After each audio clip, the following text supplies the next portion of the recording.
I will tell you a dangerous secret. You are my son. Mufasa. Did Disney lie to us all this time? What if Mufasa is not Simba's real father? What if his father is actually Scar? I know. The idea sounds crazy, but wait, there is evidence that makes it worth thinking about. The first thing to notice is the similarities and differences between Simba and Scar. It's true that when Simba was a cub, his fur color was close to Mufasa's. But in terms of eyes and face shape, he looked more like Scar. His eyes have a hint of yellow, just like Scar's, while Mufasa's eyes are completely golden. But there is one big difference. Scar has a clear scar on his face, while Simba has no marks. Also, when Simba grew up, his mane became orange like Mufasa's, while Scar's mane was completely black. Does this mean the theory is wrong, or was it just a creative choice by the filmmakers? But let's focus on a more important point. Why didn't Scar kill Simba immediately after Mufasa's death? If he really wanted to take over the throne, it would have been easier to get rid of him himself instead of letting him escape. But instead, he told him, "Run away, Simba, and never return." He could have killed him so easily, but he didn't, as if he couldn't bring himself to harm him. Could there have been a fatherly feeling that stopped him? It seems clear that Scar couldn't face him directly, which might explain why he didn't watch the hyenas carry out the mission. And here comes the mysterious relationship between Scar and Sarabi, Simba's mother, which adds another layer to the story. When Sarabi confronts Scar, he tells her that he needs a queen, and she looks very annoyed by his words.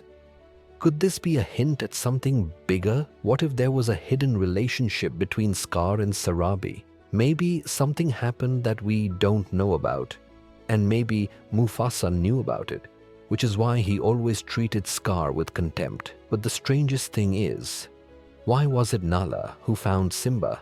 There is a possibility that Scar knew Simba was still alive, but he couldn't look for him himself. So instead, he may have indirectly ordered Nala to leave the Pride Lands, knowing she would find Simba and bring him back. Did he actually want him to return?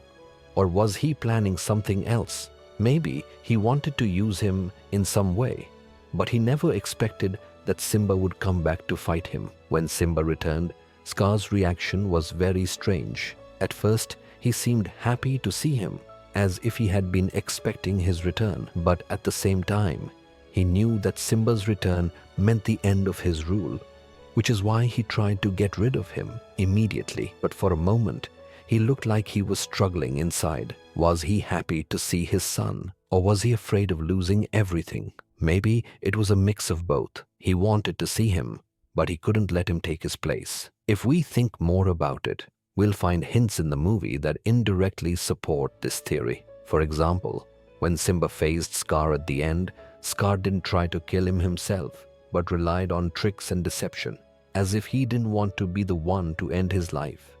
And if we look at the moment Scar admitted to killing Mufasa, we see that he was stalling, trying to find any way to escape the situation, as if he knew that Simba might have unexpected feelings toward him. Another interesting question: why didn't Scar have any children? If he wanted heirs, why didn't he try to have a new generation of lions to rule after him? Could it be that he saw Simba as his only son, even if he couldn't admit it publicly? Was he hoping that one day Simba would return to stand by his side instead of fighting him? If we look at Scar as a character, we'll see that he wasn't just a typical villain. In reality, he was smart and cunning, but he also had complex emotions toward his family. Maybe he was jealous of Mufasa, but at the same time, he had a kind of love for Simba, even if he didn't show it clearly. This raises an interesting question. Was Scar a victim of fate? Could he have been a better ruler if he hadn't lived in Mufasa's shadow? Also, let's not forget that the movie never showed how Scar interacted with Simba when he was young. Was he harsh with him? Or was he watching over him from a distance? Did he regret letting him go? These are all questions that make the theory even more intriguing. In the end, this theory is not confirmed, but the evidence makes it very interesting to think about. Did Scar actually feel fatherly love for Simba? Was Mufasa hiding a big secret from everyone? Or is all of this just over-analyzing the events? It's up to you to decide. Maybe we'll never know the truth. But now we see the Lion King in a completely new way. What do you think? Is this just a crazy theory? Or is there something hidden in the story that no one noticed before? Write your opinion in the comments. And don't forget to like and subscribe if you enjoy these kinds of theories.